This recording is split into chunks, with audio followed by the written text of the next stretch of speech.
번화한 사이공 거리 위로 새벽 여명이 밝아오고 있었고, 이른 아침 햇살이 나무잎 사이로 부드럽게 스며들어 도시의 부드러우면서도 생동감 넘치는 아름다움을 선사했습니다. 그 공간 한가운데 작고 마른 모습이 보도 위를 천천히 걷고 있었습니다. 그 사람은 바로 란 할머니였습니다. 백발의 주름진 얼굴이었지만 눈빛만은 여전히 빛나고 있었습니다. 란 할머니의 손에는 붉은 장미부터 순백의 국화까지 다채로운 꽃이 담긴 바구니가 들려 있었고, 할머니의 발걸음마다 신선한 꽃잎에 은은한 향기가 실려오는 듯 했습니다. 이것이 바로 매일 생계를 위해 꽃을 파는 할머니의 일상이었습니다. 남편이 중병으로 세상을 떠난 후 란 할머니는 거의 90년 동안 이 일을 해왔습니다. 자식들은 모두 성장하여 가정을 꾸렸지만 그들의 삶도 넉넉하지 않았습니다. 할머니는 자식들에게 짐이 되고 싶지 않았기에 스스로 생활비를 벌기로 결심했습니다. 매일 새벽 쓰시면 일어나 꽃 도매 시장으로 향했습니다. 가장 신선하고 아름다우면서도 저렴한 꽃을 골라 합리적인 가격에 팔 수 있도록 하기 위해서였습니다. 할머니는 아무리 가난하더라도 정직하고 친절하게 살아야 한다고 항상 다짐했습니다.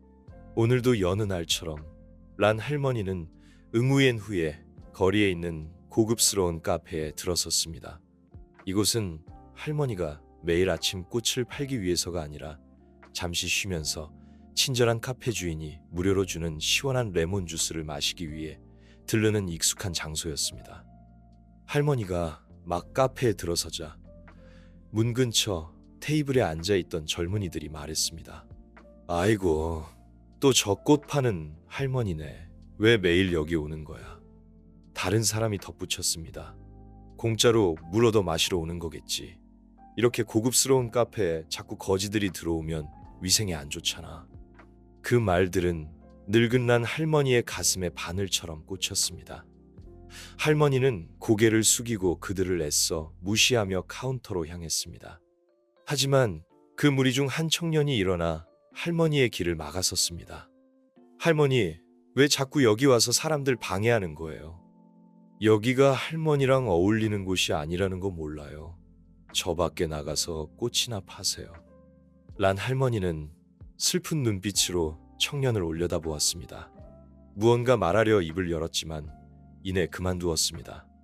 할머니는 몸을 돌려 카페를 나서려 했지만 그때 한 목소리가 들려왔습니다. 당신들 조용히 해요. 그렇게 무례하게 굴지 말아요. 모두의 시선이 목소리가 들리는 곳으로 향했습니다. 카페 매니저인 민이었습니다. 그는 재빨리 란 할머니에게 다가가 부드럽게 할머니의 손을 잡았습니다. 할머니, 이쪽으로 들어오세요. 제가 레몬 주스 한 잔 타드릴게요. 란 할머니는 고개를 끄덕이며 민을 고마운 눈빛으로 바라보았습니다. 민은 할머니를 안으로 안내하여 카페의 조용한 구석에 앉히고 젊은이들을 향해 돌아섰습니다. 당신들 잘 들어요. 민은 엄한 목소리로 말했습니다. 저분은 우리 카페 단골 손님이세요. 거지도 아니고 위생에 문제를 일으키는 분도 아니에요. 저분은 열심히 일해서 생계를 유지하는 존경스러운 분입니다. 당신들이 그렇게 모욕할 권리는 없어요. 젊은이들은 민의 질책에 부끄러운 듯 조용해졌습니다. 하지만 그들 중 한 명이 여전히 항변했습니다. 하지만 보세요.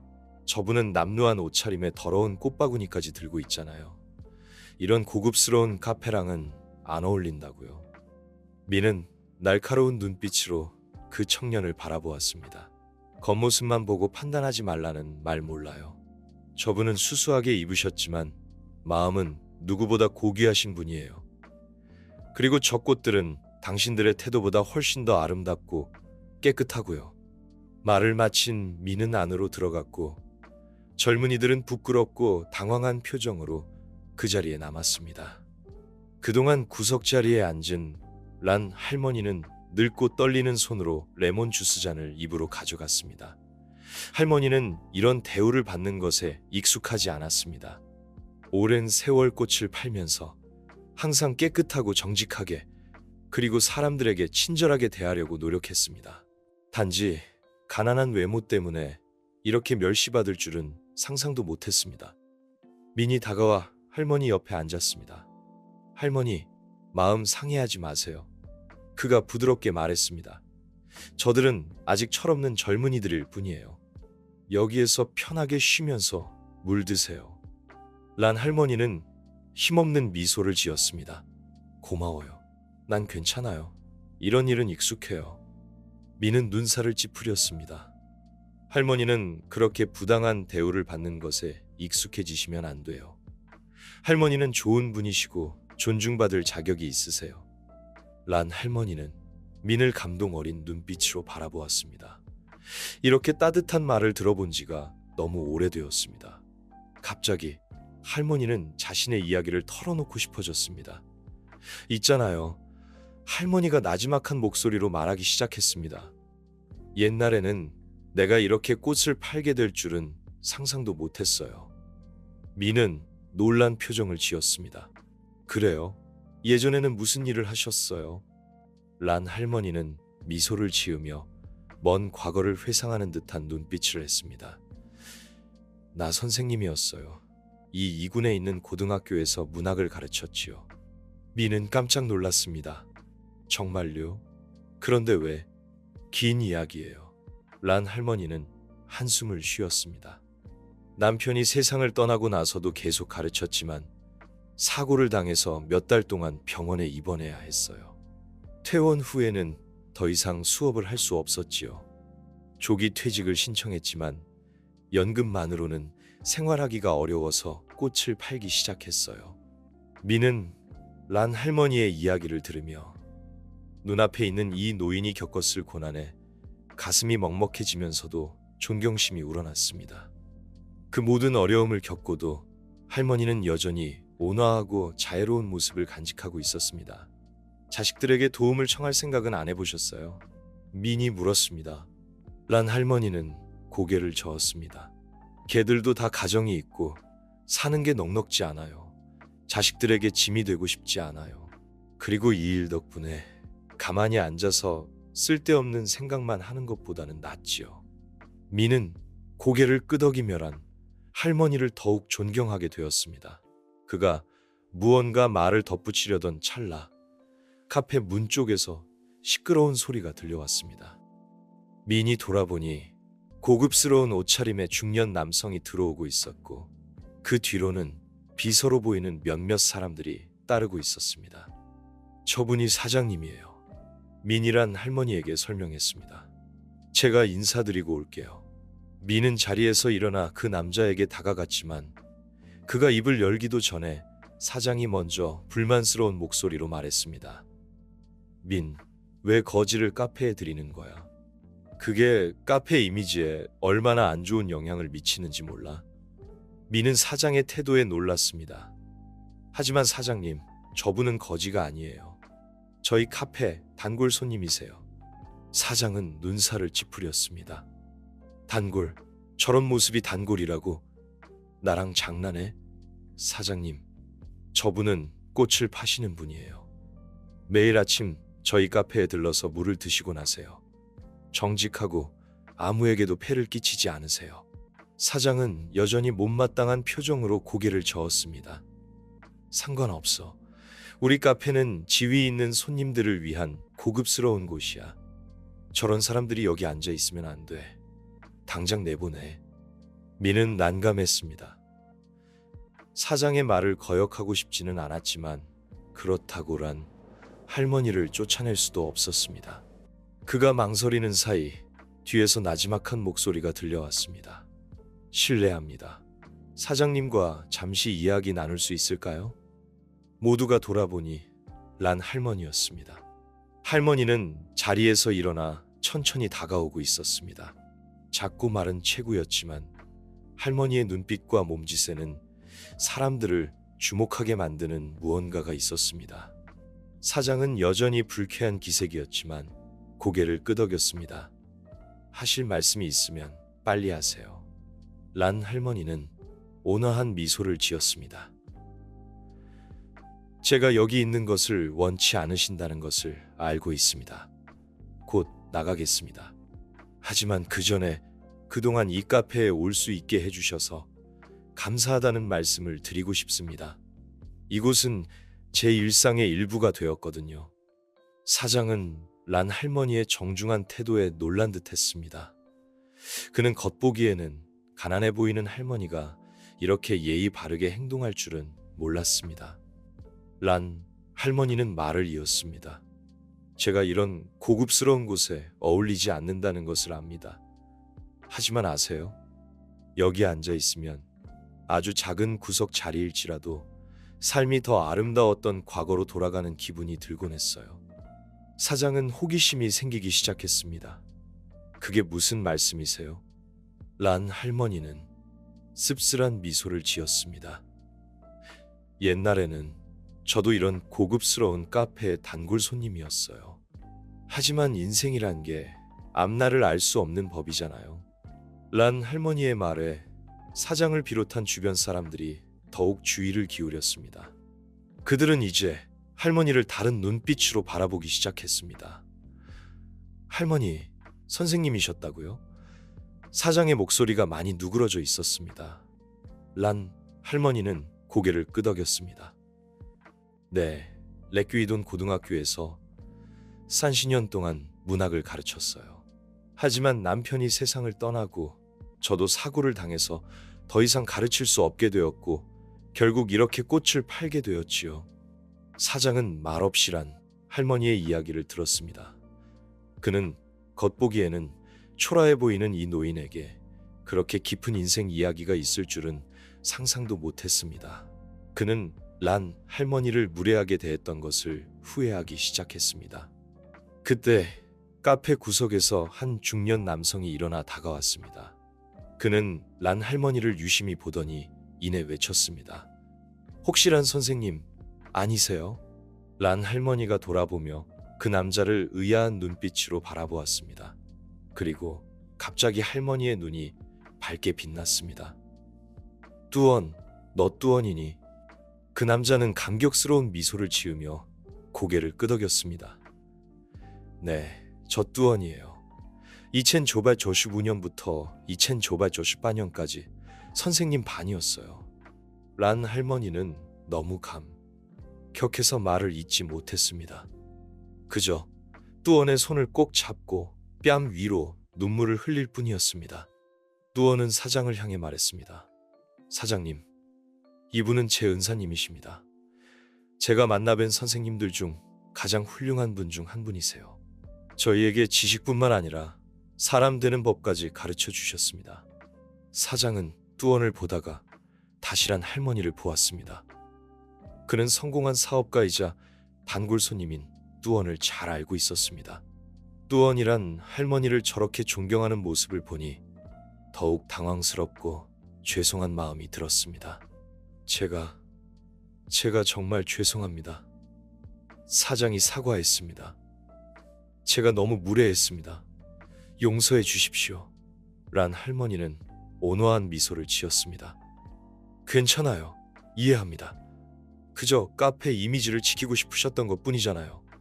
사장은 고개를 저었습니다. 아닙니다. 제가 잘못했습니다.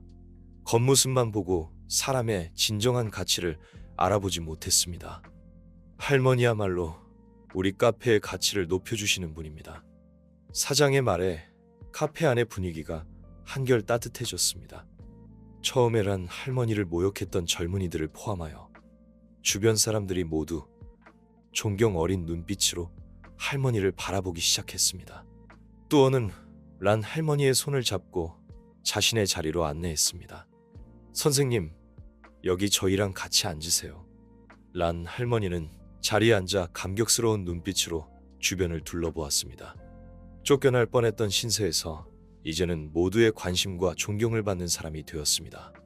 그 후 2시간 동안 란 할머니는 자신의 인생 이야기를 들려주었습니다. 교사로서의 삶, 가르침에 대한 열정, 그리고 겪어온 고난에 대해 이야기했습니다. 모두가 숨죽여 할머니의 이야기에 귀 기울였고 몇몇 사람들은 눈물을 훔치기도 했습니다. 이야기를 다 들은 사장은 자리에서 일어나 말했습니다. 란 할머니는 감격했습니다. 감사합니다. 하지만 공짜는 원치 않아요. 사장은 미소를 지었습니다. 그렇다면 이렇게 하시죠. 여기 오실 때마다 저희에게 할머니의 인생 이야기를 들려주세요. 그것이 할머니께서 저희에게 주실 수 있는 가장 값진 선물이 될 것입니다. 란 할머니는 눈물을 글썽이며 고개를 끄덕였습니다. 고마워요. 정말 감사합니다. 그날 이후 그 카페는 특별한 장소가 되었습니다. 매일 아침 사람들은 카페 구석에 앉아 할머니의 이야기를 듣는 젊은이들을 볼 수 있었습니다. 할머니는 자신의 인생 이야기뿐만 아니라 삶에 대한 소중한 교훈과 다른 사람들을 대하는 방법에 대해서도 나누었습니다.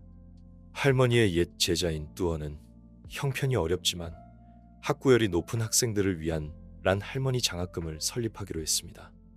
사장도 이 장학 사업에 동참했고 지역의 독거노인을 돕는 자선 활동도 확대했습니다. 처음에 란 할머니를 모욕했던 젊은이들은 이제 할머니와 친한 친구가 되었습니다. 그들은 자주 할머니를 찾아뵙고 힘든 일을 돕고 조언을 구했습니다. 란 할머니는 여전히 꽃을 팔았습니다. 돈이 필요해서가 아니라 사람들을 만나고 이야기하는 즐거움을 잃고 싶지 않았기 때문입니다. 하지만 이제는 꽃만 파는 것이 아니라 꽃다발마다 작은 쪽지를 함께 주었습니다. 쪽지에는 삶에 대한 통찰이 담긴 한마디 혹은 아름다운 축복의 말이 적혀 있었습니다. 고귀한 영혼을 가진 꽃 파는 란 할머니의 이야기는 도시 전역에 퍼져나갔습니다. 많은 사람이 단지 할머니를 만나고 이야기를 듣고 배우기 위해 그 카페를 찾았습니다. 어느 날 한 방송국 기자가 란 할머니를 인터뷰하러 왔습니다. 그들은 할머니에게 물었습니다. 그 모든 일을 겪으면서 씁쓸하거나 원망스러운 마음은 없으셨나요? 란 할머니는 온화한 미소를 지었습니다. 아니요, 그런 마음은 없었어요. 인생은 꽃과 같아요. 활짝 필 때도 있고 시들 때도 있지만 어떤 상황에서도 우리는 여전히 향기를 뿜어낼 수 있어요. 저는 우리가 자애로운 마음을 잃지 않는 한 삶은 항상 우리에게 좋은 것을 가져다 준다고 믿어요. 란 할머니의 말은 많은 사람에게 삶의 지침이 되었습니다. 그들은 겉모습이나 사회적 지위가 아니라 그 사람의 마음과 삶의 방식에 진정한 가치가 있다는 것을 할머니에게서 배웠습니다.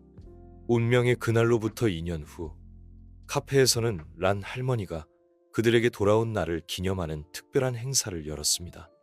행사에서 사장은 수많은 사람의 삶을 변화시킨 란 할머니를 기리기 위해 카페 이름을 란 코너, 란 할머니의 코너로 바꾸겠다고 발표했습니다. 연한 파란색 아우자이를 입은 란 할머니는 밝은 미소를 지으며 사람들 앞에 섰습니다. 저는 그저 평범한 꽃 파는 사람일 뿐이지만 우리 모두는 인생이라는 정원에 핀 아름다운 꽃이 될 수 있다고 믿어요. 자신만의 방식으로 꽃을 피우고 향기를 내뿜으세요. 그리고 겉모습만 보고 꽃을 평가하지 마세요. 꽃 파는 란 할머니의 이야기는 도시의 전설이 되었고 자애, 존중, 그리고 인간의 진정한 가치에 대한 심오한 교훈이 되었습니다. 이 이야기는 어떤 상황에 있든 모든 사람에게는 귀 기울이고 존중받을 만한 이야기가 있다는 것을 우리에게 일깨워줍니다. 그리고 매일 아침 사람들은 꽃바구니를 들고 사이공거리를 천천히 걷는 란 할머니의 작은 모습을 여전히 볼 수 있었습니다. 하지만 이제는 냉담하거나 경멸하는 시선 대신 따뜻한 미소와 존경 어린 고갯짓으로 할머니를 맞이했습니다. 겉보기에는 수수해 보이지만 그 안에는 고귀한 영혼, 존경할 만한 인생 이야기, 그리고 자애와 끈기에 대한 무한한 영감이 있다는 것을 모두가 알게 되었기 때문입니다. 란 할머니의 이야기는 한 카페나 길모퉁이에 국한되지 않고 널리 퍼져나가 많은 사람의 관점과 삶의 방식을 바꾸었습니다. 이 이야기는 우리에게 가장 값진 교훈과 가장 밝은 본보기가 때로는 우리가 가장 예상치 못한 곳에서 온다는 것을 일깨워 줍니다. 어느 날 오후 란 할머니가 카페의 익숙한 구석자리에 앉아 있을 때 한 젊은 여성이 다가왔습니다. 여성은 슬프고 걱정스러운 표정을 짓고 있었습니다. 할머니, 여성이 떨리는 목소리로 말했습니다. 할머니께서 매우 지혜로우시고 경험이 많으시다고 들었어요. 제가 조언을 좀 구할 수 있을까요? 란 할머니는 온화한 미소를 지으며 여성의 어깨에 손을 얹었습니다. 물론이죠. 말해봐요. 제가 도와줄 수 있도록 노력할게요. 여성은 자리에 앉아 심호흡을 한 후 이야기를 시작했습니다. 그녀는 직장에서 어려움을 겪고 있었고 막막함을 느끼며 포기하고 싶다고 했습니다. 계속 노력해야 할지 아니면 새로운 길을 찾아야 할지 모르겠다고 했습니다. 란 할머니는 여성의 이야기를 주의 깊게 들으며 가끔 고개를 끄덕였습니다. 이야기가 끝나자 할머니는 부드럽게 말했습니다. 인생은 정원과 같아요.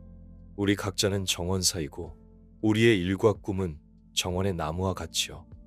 나무가 꽃을 피우고 열매를 맺을 때도 있지만 때로는 시들고 말라버릴 때도 있어요. 할머니는 잠시 말을 멈추고 카페 정원의 화려한 꽃을 볼 수 있는 창밖을 내다보았습니다. 하나는 뽑아버리고 새 나무를 심는 것이고 다른 하나는 인내심을 갖고 돌보며 무엇이 필요한지 알아내어 더 잘 자랄 수 있도록 하는 것이지요. 어떤 선택도 틀린 것은 아니에요. 중요한 것은 자신이 무엇을 원하는지 명확히 알고 자신의 결정에 책임을 질 준비가 되어 있어야 한다는 거예요. 여성은 주의 깊게 들었고 눈빛이 점점 밝아졌습니다. 포기하기로 결정하기 전에 정원 전체를 돌아보는 시간을 가지세요. 어쩌면 아직 알아채지 못한 새싹이 돋아나고 있을지도 몰라요. 때때로 우리는 큰 나무에만 너무 집중한 나머지 조용히 싹을 틔우고 있는 작은 씨앗을 잊어버리곤 해요. 여성은 고개를 끄덕였고 표정이 점차 밝아졌습니다. 란 할머니는 미소를 지으며 여성의 손을 가볍게 두드렸습니다. 현명한 결정이에요. 그리고 어떤 결정을 내리든 자신에 대한 믿음을 잃지 마세요. 당신은 생각보다 강한 사람이에요. 여성은 감격하여 란 할머니를 껴안았고 뺨 위로 눈물이 흘러내렸습니다. 여성이 밝은 미소를 지으며 떠나자 카페 매니저인 민이 다가왔습니다. 그가 말했습니다. 할머니께서 삶의 교훈을 나누시는 방식이 정말 존경스러워요. 책을 써보실 생각은 없으세요? 많은 사람에게 도움이 될 것 같아요. 란 할머니는 가볍게 웃었습니다. 아이고, 이 늙은이가 무슨 책을 쓰겠어요. 그저 살아오면서 겪은 일들을 이야기하는 것뿐이에요. 민은 고개를 저었습니다. 할머니의 경험을 과소평가하지 마세요. 실제 이야기, 삶에서 얻은 교훈이야말로 가장 값진 것이에요. 많은 사람이 할머니의 이야기에 영감을 받을 거예요. 란 할머니는 잠시 생각에 잠겼다가 고개를 끄덕였습니다. 자네가 그렇게 생각한다면 한번 해볼까 봐요. 유명해지거나 돈을 벌기 위해서가 아니라 삶의 교훈이 필요한 사람들과 나누기 위해서요. 그리하여 민과 다른 많은 사람의 도움으로란 할머니는 자신의 책을 쓰기 시작했습니다. 매일 밤 꽃을 다 팔고 나면 할머니는 책상에 앉아 자신이 겪었고 사람들과 나누었던 이야기와 교훈을 정성껏 기록했습니다. 삶의 향기라는 제목의 책은 몇 개월 후에 출간되었습니다. 이 책은 베스트셀러가 되었고 베트남뿐만 아니라 여러 언어로 번역되었습니다. 책 출간 기념회에는 수많은 사람이 몰려들었습니다. 그들은 이 책이 삶에 대한 관점을 바꾸었고 어려움을 극복하고 삶의 의미를 찾는데 도움이 되었다고 말했습니다. 수수한 아우자이를 입은 란 할머니는 온화한 미소를 지으며 마이크 앞에 섰습니다. 저는 그저 늙은 꽃 파는 사람일 뿐이지만 우리 모두는 마음속에 아름다운 꽃을 품고 있다고 믿어요. 그 꽃들을 돌보고 세상과 그 향기를 나누세요. 왜냐하면 삶은 아무리 힘들어도 여전히 우리가 발견하기를 기다리는 아름다운 것들이 있기 때문입니다. 모욕당했던 꽃 파는 노인에서 사랑받는 베스트셀러 작가가 된 란 할머니의 이야기는 많은 사람에게 영감의 원천이 되었습니다. 이 이야기는 한 사람의 진정한 가치가 겉모습이나 사회적 지위가 아니라 그 사람의 마음, 지혜, 그리고 삶의 방식에 있다는 것을 우리에게 일깨워 줍니다. 그리고 매일 아침 사람들은 여전히 꽃바구니를 들고 사이공 거리를 천천히 걷는 한 할머니의 작은 모습을 볼 수 있습니다. 하지만 이제 할머니가 파는 꽃은 삶의 아름다움을 더할 뿐만 아니라 자애, 끈기, 그리고 희망에 대한 소중한 교훈을 함께 전합니다. 란 할머니는 어떤 상황에서도 우리가 자애로운 마음과 삶에 대한 믿음을 잃지 않는 한 여전히 놀라운 일을 해낼 수 있다는 것을 증명했습니다. 그리고 아마도 그것이 바로 할머니가 세상에 준 가장 아름답고 값진 꽃일 것입니다.